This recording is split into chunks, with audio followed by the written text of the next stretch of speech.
മലയാളിയുടെ പ്രിയപ്പെട്ട ഉമ്മൻചാണ്ടി വിട പറഞ്ഞിട്ട് ഒരു വർഷം. ജനങ്ങൾക്കിടയിൽ മാത്രം ജീവിച്ചു തീർത്ത നേതാവ് ഇന്നും എന്നും മലയാളിയുടെ മനസ്സിലൊരു സ്നേഹാർദ്രമായ ഓർമ്മയാണ്. 72 മണിക്കൂർ നീണ്ട വിലാപയാത്ര, തിരുവനന്തപുരം മുതൽ പുതുപ്പള്ളി വരെ തടിച്ചുകൂടിയ ജനസാഗരം ഉമ്മൻചാണ്ടി എന്ന നേതാവ് അവർക്കാരായിരുന്നുവെന്ന് വിളിച്ചു പറഞ്ഞുകൊണ്ടേയിരുന്നു. കണ്ണേ കരളെ കുഞ്ഞുഞ്ഞെ, ഇല്ല ഇല്ല മരിക്കുന്നില്ല എന്നവർ ഹൃദയം പൊട്ടി മുദ്രാവാക്യം വിളിച്ചു. ഉമ്മൻചാണ്ടി എന്ന സ്നേഹരാഷ്ട്രീയത്തെ അവർ യാത്രയാക്കിയത് അത്രമേൽ വികാരനിർഭരമായിട്ടായിരുന്നു. 2023 ജൂലൈ 18 അന്നൊരു ചൊവ്വാഴ്ചയായിരുന്നു. ബാംഗ്ലൂരിലെ സ്വകാര്യ ആശുപത്രിയിൽ നിന്നും ആ വാർത്ത കേട്ട കേരളം ഈറനണിഞ്ഞു. ഇക്കാലം അത്രയും ജനങ്ങൾക്കിടയിൽ ജീവിച്ച ഉമ്മൻചാണ്ടി വിട പറഞ്ഞിരിക്കുന്നു.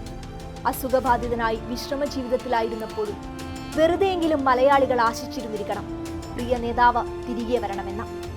അതുകൊണ്ട് തന്നെയാവാം ആ മരണവാർത്ത അവരെ അത്രമേൽ അസ്വസ്ഥരാക്കിയത്.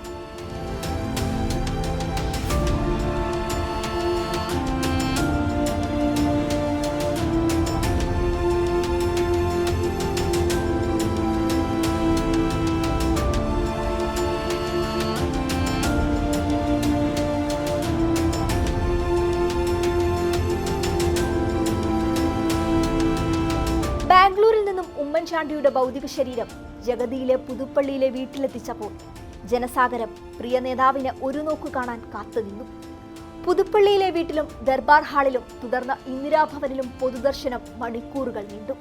കോട്ടയത്തേക്ക് മൃതദേഹവുമായി പുറപ്പെട്ട പ്രത്യേക വാഹനത്തെയും കാത്ത ലക്ഷങ്ങൾ റോഡിനിരുവശത്തുമായി കാത്തുനിന്നു. മരണവാർത്ത കേട്ട ഒരു രാത്രിയും ഒരു പകലും നീണ്ടുനിന്ന കാത്തിരിപ്പിനൊടുവിലാണ് പുതുപ്പള്ളിക്കാർക്ക് അവരുടെ കുഞ്ഞൂഞ്ഞിനെ കാണാൻ അവസരം ലഭിച്ചത്. അവർക്കൊപ്പം ഒരാളായി നിന്ന പ്രിയ നേതാവിനെ അവർ ഹൃദയം നുറുങ്ങിയ വേദനയോടെ ഏറ്റുവാങ്ങി. അന്നത്തെ ആകാശ ദൃശ്യം കണ്ടാൽ നമുക്ക് മനസ്സിലാകും, ആ ജനസാഗരത്തിൽ ഒഴുകുന്ന പോലെയാണ് ഉമ്മൻചാണ്ടിയുടെ ഭൗതിക ശരീരം പൊതുദർശനത്തിന് തയ്യാറാക്കിയ സ്ഥലത്തെത്തിച്ചത്.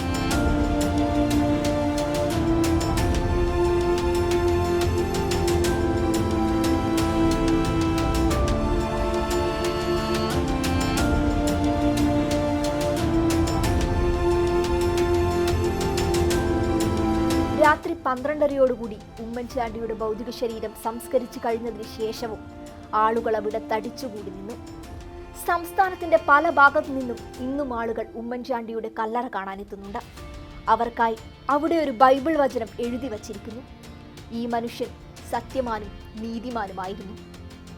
ജനങ്ങളുമായി ഇത്രയേറെ ഇഴുകിച്ചേർന്ന ഒരു രാഷ്ട്രീയ നേതാവ് കേരളത്തിന്റെ ചരിത്രത്തിൽ അപൂർവമാണ്. ഉമ്മൻചാണ്ടിയുടെ ഓർമ്മയിൽ നിന്ന് മുക്തരാവുകയെന്നത് കേരളീയ സമൂഹത്തിന് അത്രയൊന്നും എളുപ്പമല്ല.